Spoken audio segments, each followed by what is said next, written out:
Throughout most of the Old Testament times, the Middle East was dominated by three perennial powers: Egypt in the south, and Assyria and Babylon in the north.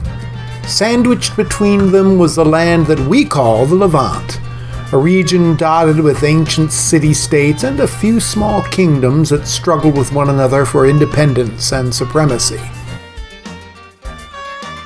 The Israelites settled into the central hill country of the Levant under the leadership of Joshua in the closing centuries of the second millennium BC. For a few centuries or so, they comprised a loose confederation of tribes, united by their identification with their founding patriarchs and their devotion to the Lord, Yahweh, as the chief god. But near the end of the second millennium, sometime around 1050 BC, the Israelites decided it was time to transition from a confederacy into a kingdom. A man named Saul from the tribe of Benjamin became the first king of Israel.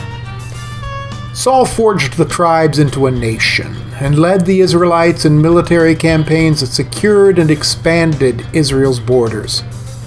But Saul's personal demons became his downfall, and the kingdom was eventually seized by one of his most trusted generals, a shepherd and poet by the name of David.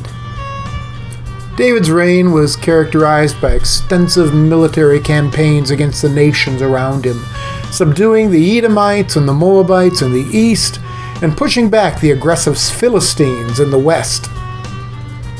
David conquered Jerusalem in the territory of the tribe of Judah, and he transformed it into his capital city. The Israelite kingdom became the preeminent power in the region, and David bequeathed a mighty empire to his son Solomon. Solomon continued the expansion of Israel, but his main focus was on building projects, transforming the nation from a rustic backwater into a cosmopolitan showplace. His public works included the fortification of many border cities, the construction of a port to allow goods to pour into Israel, and world-class stables for his war horses in the city of Megiddo. But most of his energies, and most of his nation's wealth, were spent on transforming Jerusalem into a world-class capital city. His public works projects included public buildings and fortresses, as well as palaces for himself and for his queen. But his most significant achievement was the completion of a great temple of the Lord in Jerusalem, a splendid house that became the center of the worship of Israel's God.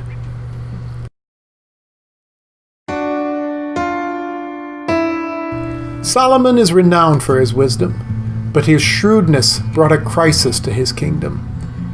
Ever the politician, Solomon made alliances with many of the kingdoms around Israel. As was the custom in those days, his alliances were sealed with marriage, and foreign princesses became part of his royal court. These women brought their own gods and their own priests, and their idols were given places of honor in Solomon's temple. This idolatry provoked the Lord to pronounce judgment on Solomon's kingdom, and a prophet was sent to proclaim that the kingdom would be split after Solomon's death. And sure enough, the Israelite empire barely outlived its greatest king. After Solomon died, his son Rehoboam became king. When Rehoboam refused to ease the burdens of taxation and conscription that Solomon had imposed on his people, it led to a fracturing of the fragile union of the Israelite tribes. Around 921 BC, the northern tribes formed a kingdom which was known as Israel. Later, when it established its capital in the city of Samaria, the whole kingdom was often referred to as Samaria. Meanwhile, in the south, Rehoboam continued to rule over the tribes of Judah and Benjamin, along with the Levites who had remained in his land, serving as ministers in the temple in Jerusalem. This kingdom came to be called Judah. The northern kingdom was larger and more cosmopolitan than its southern rival. It was also adjacent to the Syrian and Phoenician kingdoms. While its geography accorded opportunities for trade and cultural exchange, it also created temptations for the nation to adopt the ways of its neighbors. Frequently, the Bible criticizes Israel's kings for their flirtation with Baalism, the multifaceted religion of Syria and Canaan. King Jeroboam, the first king of the north, set up statues of bull calves in the shrines that he placed in the northern and southern extremes of his country. Bull calves were typically associated with the worship of Baal. About 50 years later, King Ahab took the northern kingdom to the pinnacle of its power and prestige. But the Bible has nothing good to say about this man whose wife, Queen Jezebel, was actively trying to replace the Lord with Baal as the chief god of Israel. The prophets Elijah and Elisha actively campaigned against this drift toward apostasy. The northern kingdom often suffered from political upheaval. None of its kings managed to establish a dynasty that lasted more than a few generations. Instead, the reigns frequently came to an end in a bloody coup.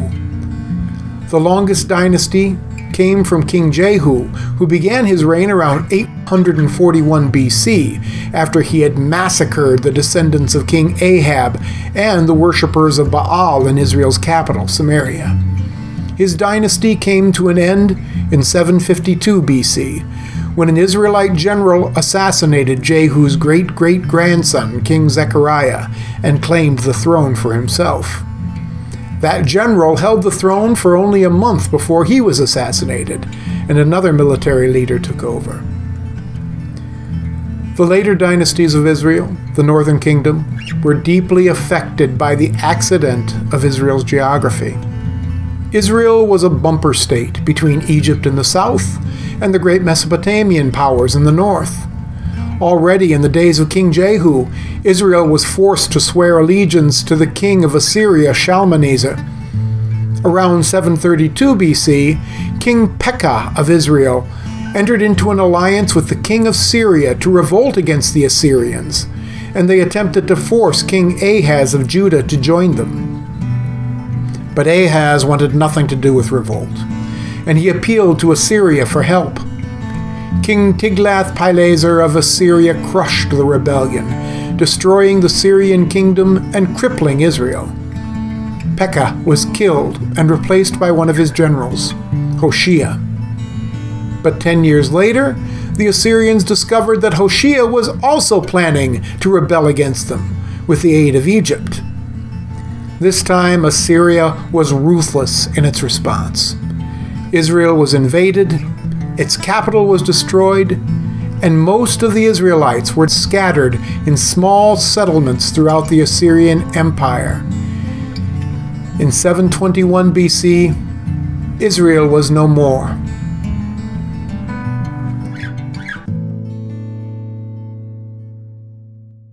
Judah fared a little better through this intrigue. According to the Bible, God was more patient with Judah because of his deep regard for King David, and one of the ways he demonstrated this regard was by establishing King David's dynasty throughout Judah's entire history. After Solomon and his son Rehoboam, the descendants of King David continued to reign in Judah, except for a brief time when Queen Athaliah, the daughter of King Ahab and Queen Jezebel of Israel, seized control of the throne for several years. According to the Bible, Judah's kings were a mixed bag. Some of them, like Jehoshaphat and Hezekiah and Josiah, were true to the Lord, and their reigns were praised in spite of some political blunders. Other kings departed from exclusive worship of the Lord, and they brought trouble on the nation. Around 730 BC, King Ahaz had an idol of the Assyrian god Ashur placed in the temple in Jerusalem to demonstrate his allegiance to his Assyrian overlords. His son, King Hezekiah, attempted to revolt against Assyria and nearly brought disaster on the nation. Fortunately, because of his piety, he was miraculously delivered from his mistake. But he still had to reaffirm his allegiance to the mighty Mesopotamian kingdom. King Hezekiah's son, Manasseh, proved to be the worst king of the lot from a religious standpoint. Manasseh became the co-regent of Judah in 697 BC, and he became the sole ruler after his father's death 10 years later. Manasseh strengthened Judah's ties with Assyria, and the nation enjoyed peace and economic prosperity. But the Bible accuses him of basically abandoning the worship of the Lord to pursue the gods and practices of his neighbors. He set up various idols in the temple in Jerusalem. He practiced witchcraft and debauchery, and apparently even engaged in human sacrifice. The Bible tells us that during his long, prosperous reign, the Lord made up his mind to bring an end to the Judahite monarchy. But it didn't happen at once. Manasseh's grandson Josiah reversed his ancestors' policies, and he instituted a major reform designed to assure that Yahweh would be the sole God of Judah. His religious reforms are highly praised by the Bible, but politics proved to be his undoing. Josiah got caught up in a war between the three great powers, Assyria, Egypt, and that waking giant Babylon. In 609 BC, Josiah marched his armies out against the Egyptians, who were passing through Judah on their way to aid their former enemies, the Assyrians. Perhaps Josiah saw the writing on the wall, and he believed that the Babylonians would make better overlords than the ruthless Assyrians. In any case, the move proved fatal for King Josiah. He died in battle, and his son Jehoahaz briefly took over the throne. But the Egyptians deposed him almost at once and replaced him with his brother Jehoiakim, who ruled as an Egyptian vassal. But that arrangement too was only temporary. In 605 BC, the Babylonians dealt the Egyptians a decisive defeat, and Jehoiakim switched his allegiance to his new overlords, the Babylonians. But in 597 BC, rejecting the counsel of the prophet Jeremiah, Jehoiakim rebelled against Babylon. The Babylonians quickly retaliated, but Jehoiakim died before he could surrender. His son was taken as a captive to Babylon, and Zedekiah was made king of Judah. 10 years later, he too rebelled. But this time, King Nebuchadnezzar was unwilling to be lenient. After a bloody siege, Jerusalem was taken. The public buildings were ransacked and toppled. The city walls were destroyed. And most heartbreaking of all, Solomon's temple was laid waste. Most of the people of Jerusalem, anyone with property or position, were taken away to Babylon to be exiles there. It would be several decades before their descendants would be allowed to return and rebuild their city and their nation. But it would be several hundred years before the Israelites would once again be ruled by a native Israelite king. And even then, it would only be for a brief season before they would fall before the might of the Roman Empire.